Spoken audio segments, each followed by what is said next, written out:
आज की ये वीडियो आपकी नज़र में कोई अहमियत नहीं रखती, लेकिन ये मेरे लिए बड़ी इंपॉर्टेंट वीडियो है क्योंकि मैं जानता हूं, ये मेरा रब जानता है कि जो बातें आज की वीडियो में मैं आपके साथ शेयर करने वाला हूं, ये बातें मैं कब से करना चाहता हूं, लेकिन हर दफ़ा कुछ ना कुछ ऐसा होता है कि ये बातें नहीं हो पाती। आज की वीडियो में 5 ऐसी चीज़ों पर से पर्दा उठाने वाला हूं जो कि शायद आपकी ज़िंदगी में बहुत पहले उठ चुका होना चाहिए था।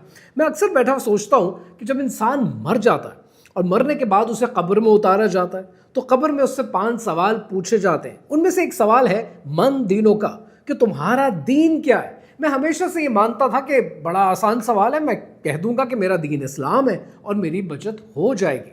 जब तक कि मैं एक बुजुर्ग से नहीं मिला और उनसे मैंने ये बात की तो उन्होंने बहुत खूबसूरत उस सारी कहानी को चंद अल्फाज में लपेटा और उन्होंने कहा ये इतना आसान थोड़ी है। सारी जिंदगी जिस चीज के पीछे भागे हो, अमना सदकना जिस पर ईमान लेकर आए हो, जिसको पूजा है असल में सारी जिंदगी, तो वो ही तुम्हारा सवाल का जवाब होगा।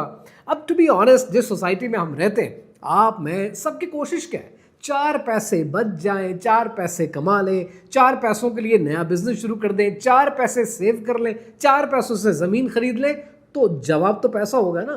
तो अगर ये जवाब है तो हमारा जवाब तो पैसा हो गया। लेकिन फिर मैं ये सोचता हूँ कि मैं तो कोशिश कर रहा हूँ पिछले कई सालों से कि इस पैसे के झंझट से निकल के सही रास्ते की तरफ आऊँ, और मैं गुनहगार आदमी हूँ, आज भी कोशिश कर रहा हूँ। लेकिन उन लोगों का क्या कि जो लिबरल अपने आप को कहलाते हैं, या उन लोगों का क्या कि जो डेटा पे चलते हैं, साइंस पे चलते हैं, जो मीडिया जिनकी ब्रेन वॉशिंग करता है, उनका तो जवाब होगा साइंस, उनका जवाब होगा डेटा। आज बदकिस्मती से science has become a quasi religion. अगर मैं अपने मोबाइल से एक तस्वीर खींचूं इस टेबल की, और टेबल की तस्वीर खींच के आपको दिखाऊं और आपसे ये कहूं कि ये मेरे मोबाइल ने थोड़ी खींची है, ये तस्वीर जेम्स वेब टेलीस्कोप ने खींची है और ये जुपिटर के आगे एक और नया प्लैनेट है और नासा ने दी है, आप ईमान ले आएंगे, आप अगला सवाल नहीं करेंगे। अगर मैं आपसे ये कहूं कि साइंस कहती है कि वालिदैन को चुटकी काटने से उनकी उम्र बढ़ जाती है, आप कहेंगे अरे वाह, मैं आज ही चुटकी काट कर देखता हूं। Why the heck we don't question this, कि साइंस इस नतीजे तक पहुंची कैसे। और जब आपको ये बातें पता चलेंगी, आपके रोंगटे खड़े हो जाएंगे कि साइंस ने क्या क्या 2 नंबरियां, क्या क्या फ्रॉड आपके साथ, मेरे साथ, हमारे साथ कर रखे हैं कि जिनके ऊपर हम बात ही नहीं करते। 2025 में जिन बच्चों को स्कूल में पढ़ाया जा रहा है, आज वो बच्चे सवाल नहीं कर सकते। उन्हें कहा जाता है ट्रस्ट द साइंस, क्योंकि साइंस नाउजुबिल्लाह कोई आसमान से उतरा हुआ सहीफा है कि जिस पर अमल करना उनके लिए बहुत ज़रूरी है। क्रिटिकल थिंकिंग को आज हमने मार दिया है और हमने एक कल्ट पैदा कर दिया है कि साइंस के नाम पर जो होगा हम एक्सेप्ट करने को तैयार हैं। This is not science, this is scientism. अगर आप साइंस की बेसिक बुनियादी डेफिनेशन, किताब की डेफिनेशन लेकर चलें, तो किताब की डेफिनेशन क्या कहती है? किताब की डेफिनेशन कहती है कि एक सिस्टमैटिक स्टडी है कि जो नेचुरल वर्ल्ड को स्टडी करती है थ्रू ऑब्जर्वेशन एंड एक्सपेरिमेंट। लेकिन एक चीज बड़ी जरूरी है साइंस के लिए, और वो चीज है रिपीटेबिलिटी। यानी अगर आज आप एक एक्सपेरिमेंट रन करते हैं, आप करते हैं, कल को वही एक्सपेरिमेंट मैं करता हूं, तो रिजल्ट सेम आना चाहिए। तो साइंस जो कुछ आज चूरन आपको बेचे जा रही है, क्या उससे रिजल्ट सेम आते हैं? कहानी क्या है, आइए समझते हैं।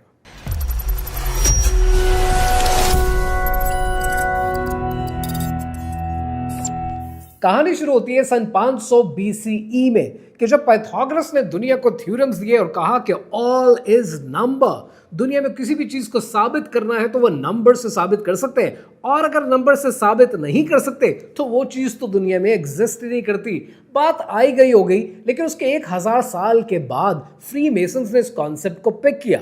उन्होंने सेक्रेड ज्योमेट्री अपने पास रखी और दुनिया को साइंटिज्म दे दिया। सन 1800 के अंदर ऑगस्टे कॉम्टे ने पॉजिटिविज्म का आगाज किया कि जो कुछ है वेरीफाइबल, अगर वो डेटा से, साइंस से वेरीफाई होता है तो वही सच है, बाकी सब झूठ है। यानी हमने डिवाइन को, अल्लाह सुब्हानहू तआला के निज़ाम को और उसकी वजूदियत को तो बिल्कुल निकाल कर ही रख दिया। सबसे पहले बात करते हैं हेल्थ स्कैम की। आज हेल्थ स्कैम पूरी दुनिया में साइंटिज्म के नाम पर बेचा जाता है, और हम वो है कि सामने डेटा होता है اور ہم کوشچن نہیں کرتے کیونکہ سائنٹزم نے ہماری آنکھوں پہ پٹی باندھ دی ہے اور ہم اس کے علاوہ دیکھنا نہیں چاہتے. آج جتنی فارماسیوٹیکل انڈسٹری آپ کو ٹیکے بیچتی ہے, دوائیاں بیچتی ہے, آپ کے علاج کرتی ہے, یہ سب کس بیسس پہ کرتی ہے؟ یہ کرتی ہے لوئی پاسچر کی جرم تھیوری کے بیسس پہ. پر کیا آپ کو پتا ہے کہ لوئی پاسچر کی جرم تھیوری آج بھی اتنے سال گزرنے کے بعد صرف ایک تھیوری ہے, اٹس ناٹ اے فیکٹ. اور اس کے مقابلے میں اسی کے ملک سے ایک اور ریسرچر اینٹنی بشامپ نے اپنی ایک تھیوری دی تھی. لوئی پاسچر کا ماننا یہ تھا کہ یہ بیماری باہر سے ہمارے جسموں میں آتی ہے اور ہم پر حملہ آور ہوتی ہے.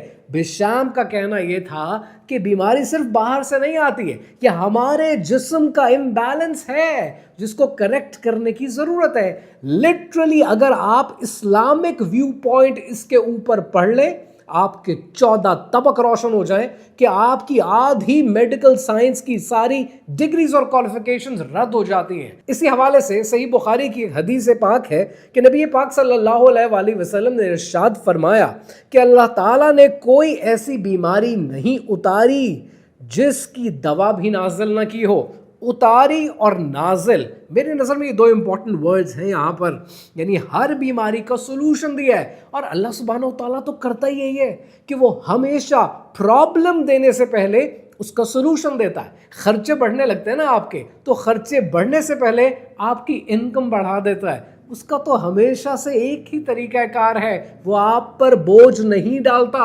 اسی لیے اللہ سبحانہ و تعالیٰ کہتا ہے کہ مجھے کیا پڑی ہے کہ میں تمہیں عذاب دوں. یہ جو خیر ہے یہ میری طرف سے آتا ہے اور شر وہ ہے جو تم کرتے ہو. آج اگر آپ میڈیکل سائنس سے پوچھیں گے تو آپ کو بے شمار ایسی بیماریاں گنوا دیں گے کہ اس کا تو کوئی علاج نہیں ہے. ابھی الزائمرز کے اوپر تو ہماری ریسرچ چل رہی ہے. یہ جتنی ریسرچ چلتی ہے, جتنا پیئر ریویو ہے, یہی سائنٹزم ہے.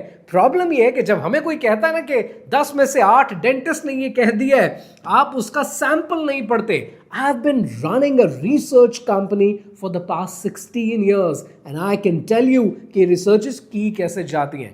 But anyways we can talk about that for hours. لیکن دوسرا جو بڑا فراڈ آپ کے ساتھ کیا گیا وہ ہے بگ بینگ کے حوالے سے. سائنس آپ کو یہ کہتی ہے, ناسا کی ریسرچز یہ کہتی ہیں کہ from nothing to something, کچھ نہیں تھا, ایک بڑا دھماکہ ہوا اور دنیا اپنے وجود میں آ گئی. اور اس کو پروو کرنے کے لیے پرابلم یہ ہے کہ صرف سائنسدان نہیں لگے ہوئے, بدقسمتی سے ہمارے کچھ علماء بھی لگے ہوئے ہیں جو سائنس کو سائنس سے پروو کرنے کی کوشش کر رہے ہیں. یو نیڈ ٹو انڈرسٹینڈ کہ سائنس اگر قرآن پاک کی کسی چیز کو, کسی بات کو, کسی واقعے کو کنفرم کرتی ہے, دیٹس اے سیپریٹ اسٹوری. لیکن قرآن مجید سائنس کو پروو کرنے کے لیے نازل نہیں ہوا. وہ امت کو, وہ دنیا کو, وہ کائنات کو رستہ دکھانے کے لیے, منزل دکھانے کے لیے نازل ہوا. قرآن پاک میں اللہ سبحانہ و تعالیٰ ارشاد فرماتے ہیں کہ کیا کافروں نے نہیں دیکھا کہ آسمان اور زمین دونوں ملے ہوئے تھے تو ہم نے جدا جدا کر دیے اور تمام جاندار چیزیں ہم نے پانی سے بنائیں, پھر یہ لوگ ایمان کیوں نہیں لاتے. یہ وہ سلسلہ ہے جو آپ کو غلط بتایا گیا ہے. And that's not the only thing. اگر آپ مزید اسٹڈی کریں گے آپ کو کیمیکلز کے نام پر فراڈ ملے گا کہ یوجینکس کو اسٹڈی کیا جا رہا ہے کہ آج ہمیں وہ سپر بینگ مل جائے, وہ سپر جینز مل جائے, کیونکہ کچھ نسلیں بہتر ہیں اور کچھ نسلیں بہتر نہیں. مے بی یورپینز ان کی نظروں میں بہتر ہیں اور ایشینز اور انڈینز ان کی نظروں میں بہتر نہیں. جبکہ نبی پاک صلی اللہ علیہ وآلہ وسلم نے ارشاد فرمایا تھا کہ کسی عربی کو کسی اجمی پر اور کسی اجمی کو کسی عربی پر کوئی فوقیت حاصل نہیں. ڈی ڈی ٹی کا فراڈ آپ کے سامنے ہے کہ کیسے ڈی ڈی ٹی کو ایک میریکل ڈرگ بنا کر, میریکل کیمیکل بنا کر بچوں پہ سپرے کیا گیا, ایمپیوٹیٹڈ ہو گئے ان کے جسم, اور اس کے بعد کتنا بڑا سائلنٹ اسپرنگ کی ایپیسوڈ ہوئی, اتنا بڑا واقعہ ہوا, اینڈ دین دے لرنڈ. آج آپ کو جان بوجھ کر ان چیزوں میں پش کیا جاتا ہے. And the worst is we don't even question, کیونکہ سائنس نے کیا کیا, سائنس نے آپ کو فیتھ کی جگہ پر فارمولا دے دیا. اور یہی کہانی ٹرو ہے. The famous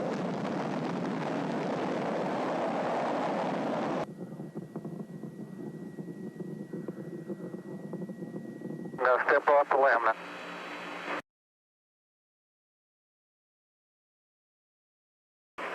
That's one small step for man. The famous moon landing के केस में खुद इनके अपने साइंसदान आज अनडिनाइबल एविडेंसेस देते हैं, गैप्स की एविडेंसेस, फ्लैग की एविडेंसेस, शैडो की.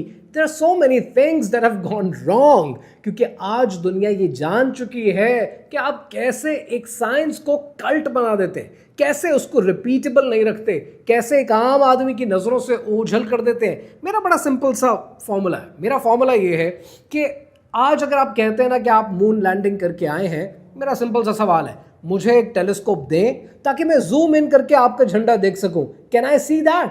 नहीं. तो if I can not see that, that means कि साइंस की डेफिनेशन पे ये रिपीटेबल नहीं है और सेम रिजल्ट नहीं आएंगे कि कोई और आदमी उस पर अमल करे तो. सो दैट मीन्स कि जो आप बोल रहे हैं आप झूठ बोल रहे हैं. अल्लाह सुब्हानहू तआला ने इरशाद फरमाया, ए गरोह जिन और इंस, अगर तुम्हें कुदरत हो कि आसमान और ज़मीन के किनारों से निकल जाओ तो निकल जाओ, और ज़ोर के सिवा तो तुम निकल सकने के ही नहीं. सो पॉइंट ये है कि आज जो आप एविडेंसेस पेश करते हैं उसको कल्ट बनाकर पेश करेंगे तो नतीजा यही निकलेगा. And then there is another scam, and that scam which I call it's a fossil scam. आपको एक तस्वीर दिखाई जाती है, मेरे साथ ये बहुत होता है. रोज़ सुबह उठता हूँ, उठने के बाद कभी कभी फेसबुक ऑन कर लेता हूँ. इंस्टाग्राम पे नहीं होता है, फेसबुक पे मेरे पास बहुत होता है. Every day when I turn it on, बैठा हूँगा लंच ब्रेक में देख रहा हूँगा, तो व्हेन आई सी इट, कहीं ना कहीं एक खबर ज़रूर होती है डेली बेसिस पे. 32 मिलियन साल पुराना एक ढांचा मिला है, 40,000 मिलियन साल पुरानी एक गेंद मिली है.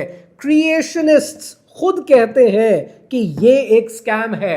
रेडियो कार्बन की डेटिंग गलत बताई जाती है, दुनिया की तारीख और दुनिया की उम्र गलत रिपोर्ट की जाती है, लेकिन हम उसको 9 o'clock न्यूज़ में चलाते हैं कि 3 मिलियन साल पुरानी ट्यूबलाइट हमें मिल गई है, या 3 मिलियन साल पुराना मोबाइल फ़ोन हमें मिल गया है, गेंद मिल गई है, जानवर मिल गया है.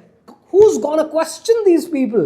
ये तो वही लोग थे जो 1970s में आपको कहते थे कि पेट्रोल बड़ा महंगा है, फ्यूल बहुत इंपॉर्टेंट है क्योंकि ये दुनिया से ख़त्म हो रहा है. ये रब के बनाए हुए निज़ाम के ख़िलाफ़ है कि नाउज़ुबिल्ला रब ने ये दुनिया बना दी, लेकिन उस दुनिया को जो रिसोर्सेज चाहिए थे, नाउज़ुबिल्ला रब की प्लानिंग में ये फुकदान है कि वो रिसोर्सेज नहीं बना पाया. हर चीज़ कम होती जा रही है, कोई चीज़ कमी में नहीं बनाई उसने, हर चीज़ एबंडेंस में दी है. लेकिन ये जंग है फेथ और फॉर्मूले की, यकीन की और साइंस पे चलने की. और यही मसला है कि जब आप रब को और रब के कॉन्सेप्ट को हर चीज़ से बाहर निकाल देते हैं तो जुदा हो दी सियासत से तो रह जाती है चंगेज़ी. किसी ने आसमान से नहीं उतरना है आपको नाउज़ुबिल्लाह काफिर करने के लिए. जब आप शुक्रगुजारी निकाल देंगे तो रब का कॉन्सेप्ट निकल जाएगा. यानी अगर आपने नलका खोला और पानी आ गया, ये रब की आदत तो है, लेकिन ये उसकी मजबूरी है, उसकी ज़रूरत नहीं है. जिस दिन उसने ये फैसला किया कि नलका भी भरा हुआ है, टैंकी भी भरी हुई है, खोलोगे तो पानी आएगा, लेकिन रब ने कहा नहीं आएगा, तो आप क्या कर लेंगे? आपकी साइंस कहाँ जाएगी? इमाम गज़ाली का पॉइंट ये है कि एम्पिरिकल ऑब्जर्वेशन मौजूद है. एम्पिरिकल ऑब्जर्वेशन के साथ साथ जो रब के बनाए हुए फॉर्मूला है, जो रब का बनाया हुआ सिस्टम है, वो रब की आदत है, लेकिन उसकी आदत उसकी मजबूरी नहीं है, उसकी आदत उसकी नेसेसिटी नहीं है. मैं नल खोलता हूँ, पानी आ जाता है, ये रब की आदत है कि वो इस तरीके से मुझे पानी देता है. लेकिन जिस दिन रब ने ये फैसला कर दिया कि मैंने नलका खोला और पानी नहीं आया, उस दिन मैं क्या करूंगा? क्योंकि उसकी आदत उसकी मजबूरी नहीं है, वो जो चाहे फैसला कर सकता है. सो एम्पिरिकल ऑब्जर्वेशन अपनी जगह है, लेकिन रब की मशीयत और रब की मर्जी अपनी जगह है. लिहाजा अगर नल खुलता है और पानी आता है ना, ये इसलिए आता है क्योंकि मेरा रब चाहता है कि पानी आए. और ये चंद स्कैम्स नहीं, बेशुमार ऐसे स्कैम्स हैं. क्लाइमेट चेंज का होक्स मैं ऑलरेडी आपके साथ एक्सप्लेन कर चुका हूँ. इसके अलावा न्यूट्रिशन स्कैम बड़ी तेज़ी से फैल रहा है. रिप्रोडक्टिव स्कैम के ऊपर बहुत बात की जानी चाहिए. I can talk about it for hours, लेकिन मेरी ख्वाहिश ये है कि आप मुझे कमेंट्स में बताएं कि you really want to explore these topics, क्योंकि ये वो सच है جو آپ کی نسلوں تک جانا چاہیے. ورنہ آپ ہر چیز کو سائنس نے کہہ دی ہے, 6 ڈاکٹرز نے کہہ دیا, 5 انجینئرز نے کہہ دیا اور آپ نے مان لیا. آپ نے تو ان کی سٹڈی کا سیمپل سائز چیک نہیں کیا. جب چیک کریں گے تو پتہ چلے گا کہ 4 لوگوں کے اوپر ریسرچ کی ہے اور 24 کروڑ قوم پر لگا دی گئی ہے. 6 لوگوں کا ڈیٹا لیا گیا اور پوری دنیا کے 8 ارب لوگوں کے اوپر امپلیمنٹ کر دیا گیا ڈیڈکٹیو اور انڈکٹیو ریزننگ کے تھرو. اور یہیں پر آ کر ہم سائنس کی بتائی ہوئی ہر بات کو سچ مان لیتے ہیں. لیکن 100 باتوں کی ایک بات, اگر تو سائنٹزم کے خلاف یہ جنگ لڑنی پڑی تو let me tell you one thing, میں اکیلا یہ جنگ لڑ نہیں پاؤں گا, مجھے آپ کے ساتھ کی ضرورت پڑے گی. تو اگر آپ ایسا تھاٹ پروسیس رکھتے ہیں, سوچ رکھتے ہیں, سامنے آنا چاہتے ہیں, ہم مل کر کانٹینٹ کر سکتے ہیں, ہم مل کر پوڈ کاسٹ کر سکتے ہیں, ہم دنیا کو نئی آگاہی دے سکتے ہیں. We can do a lot. But ایسے لوگوں کی ضرورت ہے کہ جو ان چیزوں پر بات کریں اور عوام کو, دنیا کو اور رب کائنات کی مخلوق کو سچ بتانے کے لیے تیار ہو. اقبال نے کہا تھا کہ یہ علم, یہ حکمت, یہ سیاست, یہ تجارت, یہ علم, یہ حکمت, یہ سیاست, یہ تجارت, جو کچھ ہے وہ ہے فکر ملوکانہ کی ایجاد.